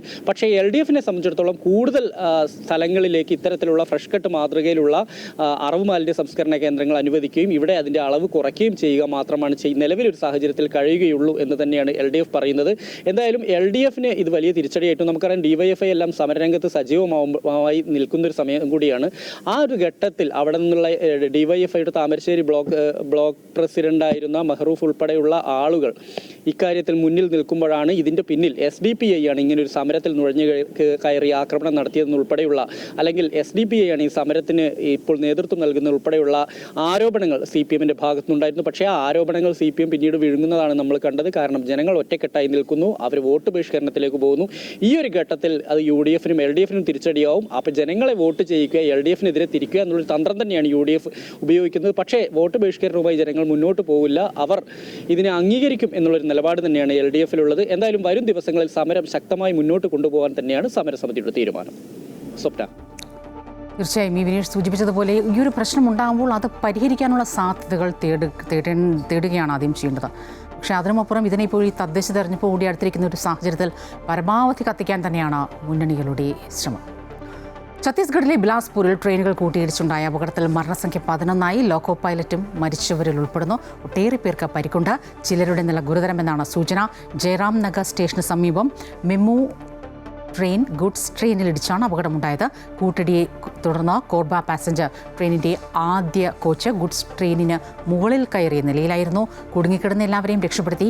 അപായ സിഗ്നൽ കണ്ടിട്ടും മെമു ട്രെയിൻ യാത്ര തുടർന്നതാണ് അപകട കാരണമെന്നാണ് പ്രാഥമിക നിഗമനം. സംഭവത്തിൽ റെയിൽവേ അന്വേഷണം പ്രഖ്യാപിച്ചു. മരിച്ചവരുടെ കുടുംബങ്ങൾക്ക് 10 ലക്ഷം രൂപയും പരിക്കേറ്റവർക്ക് 5 ലക്ഷം രൂപയും റെയിൽവേ സഹായധനം പ്രഖ്യാപിച്ചിട്ടുണ്ട്. ഇന്നലെ വൈകിട്ട് 4 മണിയോടെ ബിലാസ്പൂർ റെയിൽവേ സ്റ്റേഷന് സമീപമാണ് അപകടം നടന്നത്. ഒരേ പാളത്തിലാണ് ഈ ട്രെയിനുകൾ ഉണ്ടായിരുന്നത്. ട്രെയിനിൻ്റെ ആദ്യ 3 ബോഗികളിലുള്ള യാത്രക്കാർക്കാണ് പരിക്കേറ്റത്.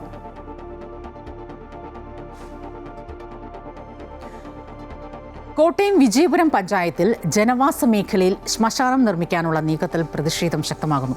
ശ്മശാനം സ്ഥാപിക്കുന്നത് ജലമലിനീകരണം ഉൾപ്പെടെയുള്ള പ്രശ്നങ്ങൾക്ക് കാരണമാകുമെന്നാണ് നാട്ടുകാരുടെ ആരോപണം.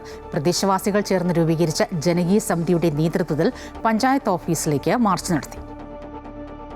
വിജയപുരം പഞ്ചായത്തിലെ 6-ാം വാർഡിൽ പക്കത്തുകുഴി ഭാഗത്താണ് പൊതുശ്മശാന നിർമ്മാണത്തിന് പഞ്ചായത്ത് അനുമതി നൽകിയിരിക്കുന്നത്.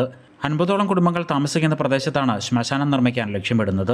ശ്മശാനത്തിനായി കണ്ടെത്തിയിരിക്കുന്ന ഭൂമിക്ക് തൊട്ടു താഴെയാണ് നിരവധി കുടുംബങ്ങൾ ആശ്രയിക്കുന്ന ശുദ്ധജല സ്രോതസ്. ശ്മശാനം വരുന്നതോടെ ഇതിലെ ജലം മലിനീകരിക്കപ്പെടുകയും ശുദ്ധജലം കിട്ടാതെ വരികയും ചെയ്യുമെന്നാണ് പ്രദേശവാസികളുടെ പരാതി. ഞങ്ങളൊക്കെ ഇവിടെ വരുന്ന കാലം മുന്നേ തൊണ്ട് പടിഞ്ഞാറക്കരക്കാർ ഞങ്ങൾക്ക് ഇട്ട് തന്നു ഒരു ചെറിയ ഓലിയായിരുന്നു. അതവർ കിണറൊക്കെ റിങ്ങിറക്കി അവർ ഞങ്ങൾക്കത് പൈപ്പിട്ട് അവരുടെ തോട്ടത്തിൽ കയറാതിരിക്കാൻ വേണ്ടി ഇങ്ങോട്ട് ഇട്ട് തന്നിരിക്കുന്നത്. ഇതിൽ നിന്ന് ഞങ്ങളുടെ ഇവരുടെ ഇപ്പോൾ ഒരു മശാനം വരുവാണെങ്കിൽ ആ മശാനത്തിലെ അഴുക്ക് മുഴുവൻ ഇവിടെ വന്ന് ഇത്രയും വീട്ടുകാരും ഇതിനകത്തുള്ള ഇത്രയും വീട്ടുകാർക്കും കുടിവെള്ളത്തിന് ബുദ്ധിമുട്ടായിരിക്കും. ഞങ്ങൾക്ക് വേറെ പൈപ്പ് ലൈനോ ഞങ്ങൾക്ക് വേറെയുള്ള അങ്ങനെ ഒരു ഞങ്ങൾക്കൊരു കിണർ കുത്താന്ന് വെച്ചാൽ പാറയായതുകൊണ്ട് ഞങ്ങൾക്ക് ചെയ്യാൻ പറ്റത്തില്ല. ഭൂരിഭാഗം കുടുംബങ്ങളും 5 സെന്റിൽ താഴെ ഭൂമി സ്വന്തമായുള്ളവരാണ്. പാറക്കെട്ട് നിറഞ്ഞ ഭൂമിയിൽ കിണർ കുഴിക്കുക ചെലവേറിയ കാര്യമാണെന്ന് മാത്രമല്ല, കുഴിച്ചാലും ജലം ലഭിക്കുമെന്ന് ഉറപ്പുമില്ല. ഈ സാഹചര്യത്തിൽ പൊതുശ്മശാന നിർമ്മാണത്തിനുള്ള നീക്കം ഉപേക്ഷിക്കണമെന്നാണ് ജനങ്ങളുടെ ആവശ്യം. ജനകീയ സമിതിയുടെ നേതൃത്വത്തിൽ പ്രദേശവാസികൾ പഞ്ചായത്ത് ഓഫീസിലേക്ക് മാർച്ച് നടത്തി. ജനകീയ സമിതി കൺവീനർ PK ഓമനക്കുട്ടൻ പ്രതിഷേധ പരിപാടി ഉദ്ഘാടനം ചെയ്തു. ഭൂമി വേണം, വെള്ളം വേണം, വായു വേണം, ഭക്ഷണം വേണം. ഇതെല്ലാവരും കൊടുക്കാനായിട്ട് ഇവിടെ സാഹചര്യമുണ്ട്. പക്ഷേ അവരുടെ കുടിവെള്ളം മുട്ടിക്കുന്ന ഈ ഏർപ്പാടിൽ നിന്ന് പിന്തിരിയണമെന്നാണ് ഇതിൽ കൂടി ഉന്നയിക്കുന്ന പ്രധാനപ്പെട്ട ആവശ്യം. വിവിധ രാഷ്ട്രീയ കക്ഷികളും സമരത്തിന് പിന്തുണയുമായി എത്തി. ശ്മശാന നിർമ്മാണം ഉപേക്ഷിച്ചില്ലെങ്കിൽ തുടർ സമര പരിപാടികൾ സംഘടിപ്പിക്കുമെന്നും ജനകീയ സമിതി വ്യക്തമാക്കിയിട്ടുണ്ട്. അമൃത ന്യൂസ്, കോട്ടയം. ഒരു കോഴ്സിന് അഡ്മിഷൻ ലഭിക്കാൻ അല്ലെങ്കിൽ ജോലി ലഭിക്കാനൊക്കെ മറ്റൊരാളുടെ റെക്കമെൻഡേഷന് വേണ്ടി മാത്രം കാത്തു നിൽക്കുന്ന ചിലരുണ്ട്. അവർ അറിയാൻ വേണ്ടി ചില കാര്യങ്ങൾ. ഗെയിം ചേഞ്ചർ എന്ന സെഗ്മെന്റിലൂടെ പ്രശസ്ത ക്രിക്കറ്റ് കമന്റേറ്ററും സ്പോർട്സ് ബ്രോഡ്കാസ്റ്ററും കോളമിസ്റ്റും മോട്ടിവേഷണൽ സ്പീക്കറുമൊക്കെയായ ശ്രീദത്ത് എസ് പിള്ള സംസാരിക്കുന്നു.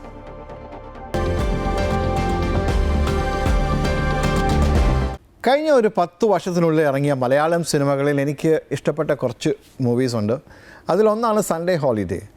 അതിന്ന് എനിക്ക് ഓർമ്മ നിൽക്കുന്ന ഒരു സീൻ പലതുണ്ട്. അതിലൊന്ന് ശ്രീനിവാസൻ അതിൻ്റെ ബിഗിനിങ്ങിൽ തുടക്കത്തിൽ തന്നെ ശ്രീനിവാസൻ ക്ലാസ് എടുക്കുകയാണ്. ആ ക്ലാസ് എടുത്തിട്ട് ഒരു സ്പെഷ്യൽ ക്ലാസ്സാണ് ഓൺ എ സൺഡേ.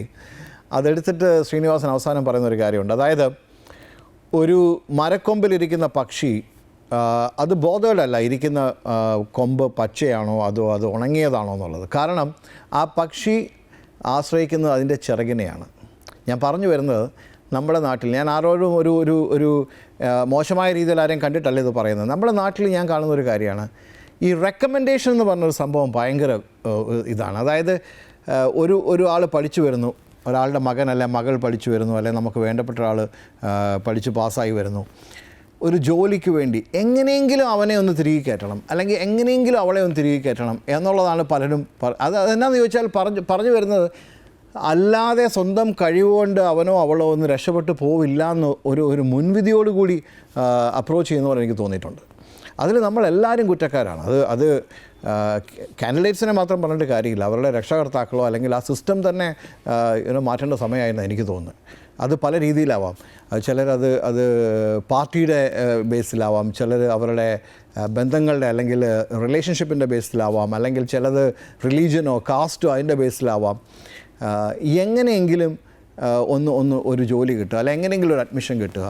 ഈ റെക്കമെൻഡേഷൻ എന്ന് പറയുന്നത് അത് റെക്കമെൻഡേഷൻ പെർ സേ അത് മോശമായിട്ടൊരു കാര്യമാണെന്ന് എനിക്ക് തോന്നുന്നില്ല. കാരണം നന്നായിട്ട് ജോലി ചെയ്യുന്ന ഒരാൾ, അല്ലെങ്കിൽ നല്ല രീതിയിലൊരു പ്രൊഫഷണൽ പെർഫോം ചെയ്യുന്ന ഒരാളെ പറ്റി മറ്റൊരാൾ ഇങ്ങനെ കൊള്ളാം എന്ന് പറയുന്നത് that recommendation is okay, that is more of A reference. അത് കുഴപ്പമില്ല. പക്ഷേ ഒരു ജോലിയിൽ എത്തപ്പെടാൻ അല്ലെങ്കിൽ ഒരു ജീവിതത്തിൽ എന്തെങ്കിലും ഒന്ന് നേടാൻ നമുക്ക് ആരെങ്കിലും നമ്മളെ അങ്ങനെ റെക്കമെൻഡ് ചെയ്തേ പറ്റുള്ളൂ എന്ന് വിചാരിക്കുന്ന ഒരു വലിയ വിഭാഗം നമുക്കുണ്ട്. അത് ശരിക്കും പറയാനുള്ളത് ഹെൽത്തി ആയിട്ടുള്ള കാര്യമായിട്ട് എനിക്ക് തോന്നിയിട്ടില്ല. ഞാൻ പലപ്പോഴും ആലോചിച്ചിട്ടുണ്ട്. അതിന് എനിക്ക് തോന്നുന്ന 2-3 പ്രശ്നങ്ങളുണ്ട്. അതൊന്ന്, നമ്മൾ അങ്ങനെ ഒരാളെ റെക്കമെൻഡ് ചെയ്യുമ്പോൾ അല്ലെങ്കിൽ നമ്മൾ ഒരാളെ തിരികെ കയറ്റുമ്പോൾ അദ്ദേഹത്തിൻ്റെ ശരിക്കുള്ള പൊട്ടൻഷ്യൽ ഒരിക്കലും അവിടെ റിയലൈസ് ചെയ്യപ്പെടുന്നില്ല എന്നുള്ളതാണ് ഒന്ന്. കാരണം ഒരു ഈസി വേ ഔട്ട് ഉണ്ടെന്നുള്ളൊരു തോന്നൽ പല പിള്ളേർക്കും എൻ്റെ അച്ഛൻ അല്ലെങ്കിൽ എൻ്റെ അമ്മ അല്ലെങ്കിൽ എൻ്റെ ആരെങ്കിലും ഇത് ചെയ്യും എന്ന് അങ്ങനെ പറയുന്ന ഒരുപാട് പേരെ ഞാൻ കണ്ടിട്ടുണ്ട്. ഞാൻ പഠിക്കുന്ന സമയത്തും ഇപ്പോഴും ഞാൻ കാണാറുണ്ട്. 2, അത് കയറി ചെന്ന് കഴിഞ്ഞാൽ നമുക്ക് പറ്റുന്നൊരു കാര്യത്തിലേക്കാണോ നമ്മൾ ചെല്ലുന്നതെന്നുള്ളത് അതൊരു പ്രശ്നമാണ്. അപ്പോൾ അവരവിടെ ചെയ്യുന്ന കാര്യം ഒരു എന്താ പറയുക, അത് ജസ്റ്റിഫൈഡ് ആണോ അല്ല ജസ്റ്റിഫയബിൾ ആണോ എന്നുള്ളത് ഒരു ഇഷ്യൂ ആണ്. മൂന്നാമത്തെ ഒരു കാര്യം, ഒരു റെക്കമെൻഡേഷനിൽ കൂടെ ഒരാൾ വന്ന് കയറി കഴിഞ്ഞാൽ അദ്ദേഹത്തോട് മറ്റുള്ളവർക്കുള്ളൊരു മനോഭാവം, അങ്ങനെ ഒരാളെ നോക്കിക്കാണുന്ന നീ അങ്ങനെയല്ലേ വന്നത്, പിൻവാതിലൂടെ വന്നതെന്നൊരു തോന്നലുണ്ടാവും അല്ലേ. പലപ്പോഴും നമ്മൾ ആ ഒരു ഷോർട്ട് കട്ട് എടുക്കാൻ ആഗ്രഹിക്കുന്ന ആൾക്കാരാണ്. അല്ലെങ്കിൽ നമ്മളുടെ പൊട്ടൻഷ്യൽ ഫുൾ നമ്മൾ റിയലൈസ് ചെയ്യാൻ അല്ലെങ്കിൽ നമ്മളുടെ ആ കഴിവ് മുഴുവൻ ഉപയോഗിക്കാനുള്ള ഒരു അവസരം നിഷേധിക്കപ്പെടുകയാണ് അവൾ ചെയ്യുന്നത്. സോ കഴിയുന്നത് നമുക്ക് ഈ റെക്കമെൻഡേഷൻ അല്ലെ കുറുക്ക് വഴി അല്ലെങ്കിൽ എങ്ങനെയെങ്കിലും ഒരു ജോലി കിട്ടുക അല്ലെങ്കിൽ എങ്ങനെയെങ്കിലും അവിടെ എത്തുക എന്നുള്ളത് മാറ്റിയിട്ട് let us start trusting ourselves. നമ്മളുടെ കഴിവിനെ അല്ലെങ്കിൽ നമ്മളുടെ ആ ഒരു നാച്ചുറൽ എനർജി അല്ലെങ്കിൽ നമ്മളുടെ ഹാർഡ് വർക്ക് ചെയ്യാനുള്ള ആ ഒരു കഴിവിനെ മനോഭാവത്തെ നമുക്ക് ബഹുമാനിക്കാം. നമുക്കങ്ങനെ ഒരു നമ്മളിൽ തന്നെ ഒരു ട്രസ്റ്റ് തുടങ്ങിക്കഴിഞ്ഞാൽ നമുക്ക് എന്തുകൊണ്ടും കൂടുതൽ ഉയരങ്ങൾ നമുക്ക് എത്താൻ കഴിയും. അതിന് റെക്കമെൻഡേഷൻ ആവശ്യമുണ്ടെന്ന് എനിക്ക് തോന്നുന്നില്ല. Let this be a new beginning. Thank you very much.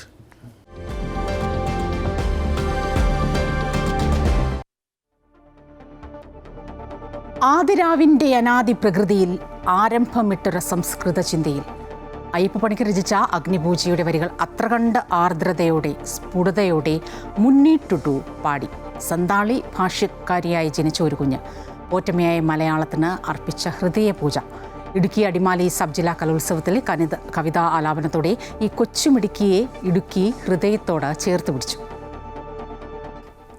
ആദിരാവിൻ്റെ അനാദിപ്രകൃതിയിൽ ആരംഭമിട്ടോര സംസ്കൃത ചിന്തയിൽ അസം സ്വദേശിനിയായ 7ാം ക്ലാസ് വിദ്യാർത്ഥിനി മുന്നിട്ടുടു എന്ന് ഇടുക്കിയുടെ സ്വന്തം. അസമിൽ നിന്ന് ഇടുക്കിയിലേക്ക് പറിച്ചു നടപ്പെട്ടതാണ് സന്താലി ഭാഷക്കാരിയായ മുന്നിയുടെ ജീവിതം. അമ്മ ഊർമിള ജോലി തേടി മക്കളുമായി രാജകുമാരി ചേരിയാറിലെത്തിയപ്പോൾ ജീവിതം പ്രതിസന്ധികളിലായിരുന്നു. രാജകുമാരി NSS കോളേജിലെ മലയാളം അധ്യാപികയായ ബിൻസി എൽദോ മുന്നിയെയും സഹോദരി സോണിയെയും സ്വന്തം മക്കളെ പോലെ ചേർത്തു നിർത്തി. കുറച്ചും കൂടി അവരെ ഒന്ന് തെളിച്ചെടുക്കുവാനുള്ള ചില കാര്യങ്ങൾ, ചില വർക്ക്ഷോപ്പുകളൊക്കെ കൊടുക്കുകയും അവരുടെ ക്രിയേറ്റീവ് റൈറ്റിംഗ് സ്കിൽസിനെ കുറച്ചുകൂടി വിപുലീകരിച്ചെടുക്കുവാനുമുള്ള ശ്രമമേ ഉണ്ടായിട്ടുള്ളൂ.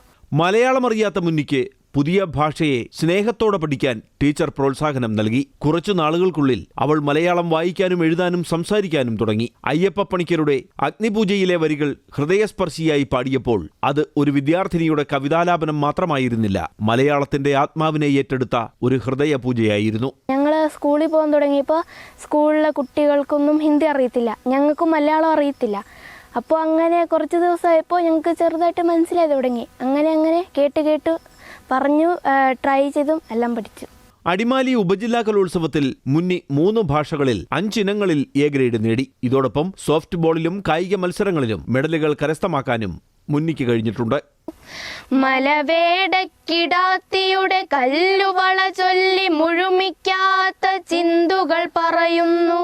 ചെണ്ടമേളം അഭ്യസിച്ച് തമിഴ്നാട് ഉൾപ്പെടെ നിരവധി വേദികളിൽ പ്രകടനം കാഴ്ചവെച്ച മുന്നി ബാഗുകളും അലങ്കാര വസ്തുക്കളും നിർമ്മിച്ച് പഠന ചെലവും കണ്ടെത്തുന്നു.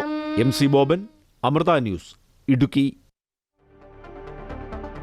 ഈ മലയാളം തീരെ അറിയാത്ത മലയാളികൾ ദയവായി തീർച്ചയായും ഈ മുന്നിട്ടുവിനെ ഒന്ന് പരിചയപ്പെടുക തന്നെ വേണം കേട്ടോ. മറ്റൊരു റിപ്പോർട്ട് കാണാം. അതിഥി തൊഴിലാളികൾക്കായി സഞ്ചരിക്കുന്ന വസ്ത്ര ബാങ്കുമായി NSS വോളണ്ടിയർമാർ.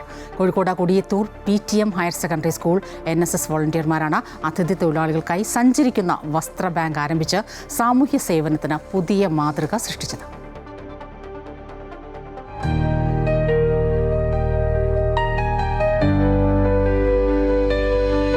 കോഴിക്കോട് കൊടിയത്തൂരിലും പരിസരത്തും താമസിച്ച് ജോലി ചെയ്യുന്ന അതിഥി തൊഴിലാളികൾക്കും സമൂഹത്തിലെ ദുർബല വിഭാഗങ്ങൾക്കും സഹായഹസ്തം എത്തിക്കുന്നതിന്റെ ഭാഗമായാണ് വിദ്യാർത്ഥികൾ വീടുകളിൽ നിന്നും അയൽപ്പക്കങ്ങളിൽ നിന്നും വസ്ത്രങ്ങൾ ശേഖരിച്ച വസ്ത്രങ്ങൾ അണുവിമുക്തമാക്കി ക്രമീകരിച്ച് ആവശ്യക്കാർക്ക് വിതരണം ചെയ്യാനുള്ള സംവിധാനമാണ് Kozhikode Kodiyathur PTM higher secondary school NSS വളണ്ടിയർമാരുടെ വസ്ത്ര ബാങ്ക്. ഒഴിവു ദിവസങ്ങളിൽ വളണ്ടിയർമാർ അധ്യാപകരുടെ നേതൃത്വത്തിൽ വാഹനത്തിൽ അതിഥി തൊഴിലാളികൾ താമസിക്കുന്ന ഇടങ്ങളിൽ ശേഖരിച്ച വസ്ത്രങ്ങൾ എത്തിക്കും. ഇവിടെ നിന്നും തൊഴിലാളികൾക്ക് യഥേഷ്ടം വസ്ത്രങ്ങൾ തിരഞ്ഞെടുക്കാനുള്ള സംവിധാനവും ഒരുക്കിയിട്ടുണ്ട്. നല്ല ക്വാളിറ്റിയിൽ 1-2 തവണയൊക്കെ ഉപയോഗിച്ച് നമ്മൾ വീടുകളിൽ അലമാരയിൽ മാറ്റി വെക്കുന്ന വസ്ത്രങ്ങൾ ഒരുപാട് ഉണ്ടാവാറുണ്ട്. അപ്പോൾ അത്തരത്തിലുള്ള വസ്ത്രങ്ങളാണ് കുട്ടികൾ ശേഖരിച്ചത്. അതിവിടെ കൊണ്ടുവന്ന് അവർ നന്നായിട്ട് അലക്കി അയൺ ചെയ്ത് അതുകൊണ്ട് നന്നായി പാക്ക് ചെയ്ത് തൊഴിലാളികൾക്ക് എത്തിച്ചു കൊടുക്കുക എന്നുള്ളതാണ് പ്രധാനമായും ഉദ്ദേശിക്കുന്നത്. സ്കൂളിൽ നടന്ന ചടങ്ങിൽ കൊടിയത്തൂർ ഗ്രാമപഞ്ചായത്ത് പ്രസിഡന്റ് ദിവ്യ ഷിബു വസ്ത്ര ബാങ്ക് ഉദ്ഘാടനം ചെയ്തു. കുട്ടികൾക്കും മുതിർന്നവർക്കുമുള്ള പുതുമ നഷ്ടപ്പെടാത്ത വസ്ത്രങ്ങളാണ് വിദ്യാർത്ഥികൾ വസ്ത്ര ബാങ്കിലേക്ക് ശേഖരിക്കുന്നത്. സമൂഹത്തിൽ മനുഷ്യസ്നേഹവും പങ്കുവയ്ക്കൽ മനോഭാവവും പുനരുപയോഗശീലവും വളർത്തുകയാണ് പദ്ധതിയുടെ ലക്ഷ്യം. അമൃത ന്യൂസ്, കോഴിക്കോട്.